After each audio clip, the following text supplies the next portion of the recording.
Teresa. Nice to have you. Thank you for joining us in Paris today. Yeah, thank you. You are the CEO of ABN AMRO.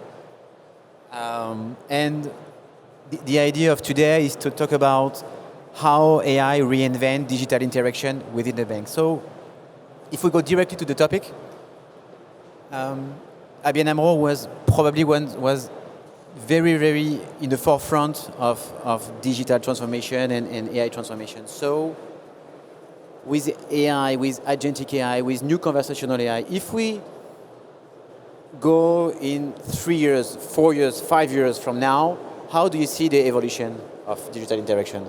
Yeah, the thing is, I never believe in a technical push. We talk a lot about AI today, but what does it mean for customers? And I expect within 3 to 5 years, more than 50% of our customers has their own intermediate agent helping him or her making choices and buying the right stuff. And it's quite interesting because how do they know, those agents, to come with us?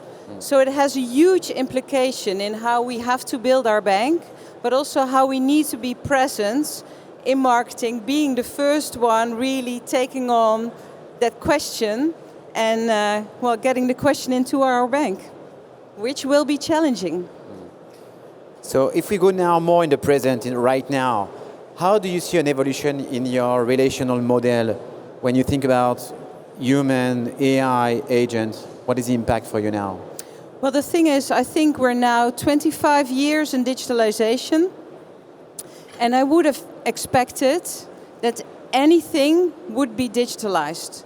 But what we still see with very important decisions around a mortgage or when it concerns something that's really close to you, you want a human to sort of confirm you. And what I sometimes say, when you go to a doctor nowadays, you already searched Google. This is what I have, and this is the medicine I need. But still you go to the doctor for that confirmation, am I right or not? And I feel that we will work together way more with systems, but also letting the systems advise our human advisors and really augment them. And we already have a lot of tools that do so for our advisors. Remember, a bank used to be a small retail hub close to your house. And the banking director really knew what you were about. Were you sick? Were you getting a divorce? Did you need new financial advice? And I think we can replicate that now with the systems of today, making it far more hyper-personal, but always add the human. And I don't believe in the human in between within AI. Everybody says, yeah, to keep it safe, keep the human in between.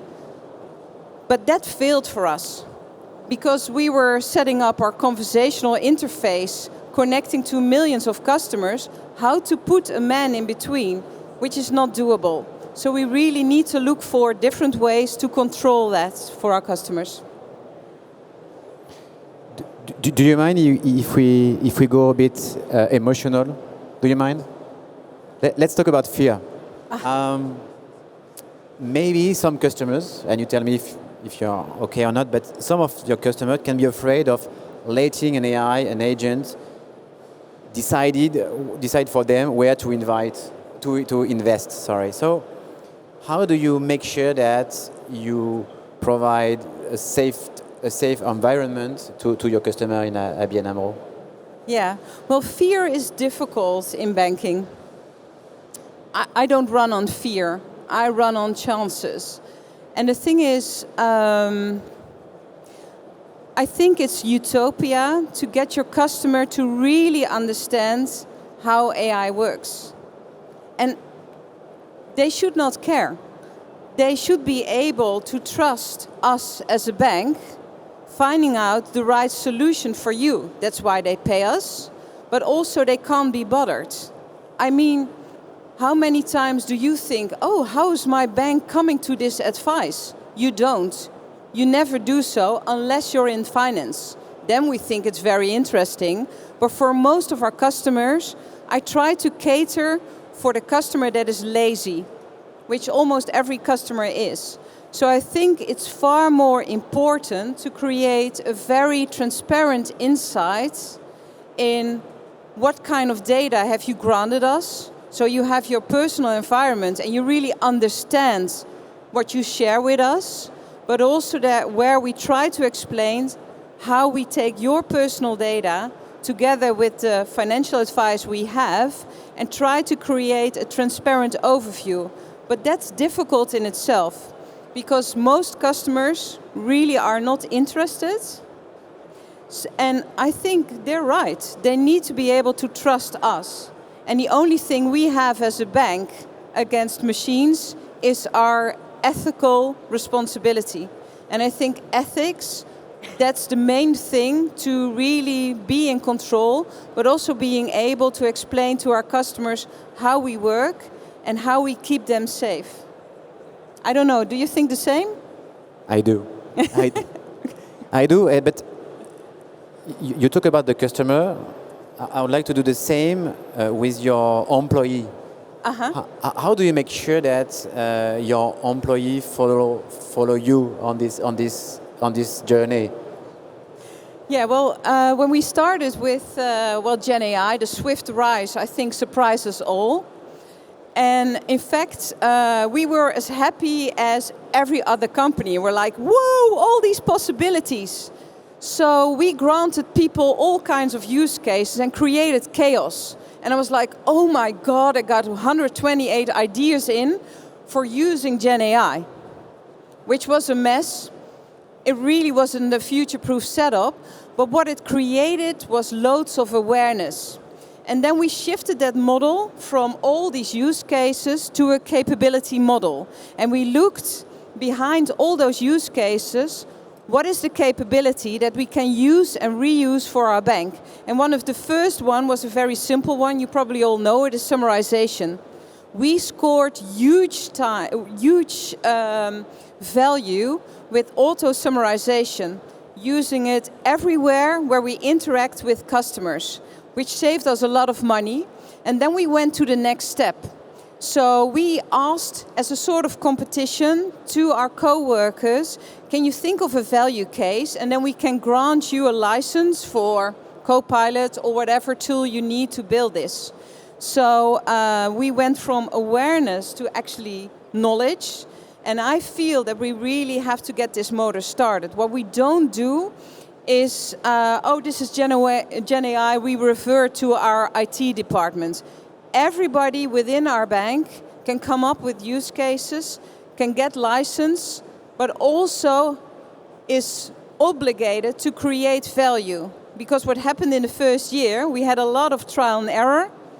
And they say, oh, we can save so many people working, but they're still working with us. That probably is the same with you guys. So I think the value cases now really help to spark interest, but also making sure people are educated.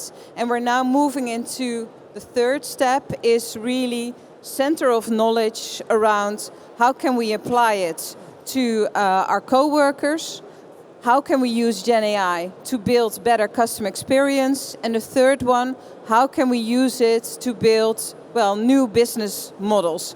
Those three pillars are key for our current AI strategy. And that's where we are. And I think if you let people play around with tools, everybody can work with it. Everybody can create a value case. But if you stay detached, you're afraid to use it, you will never see the possibilities that Gen AI can create for you and our customers. I can be more agree when you said inflation of use cases doesn't bring value.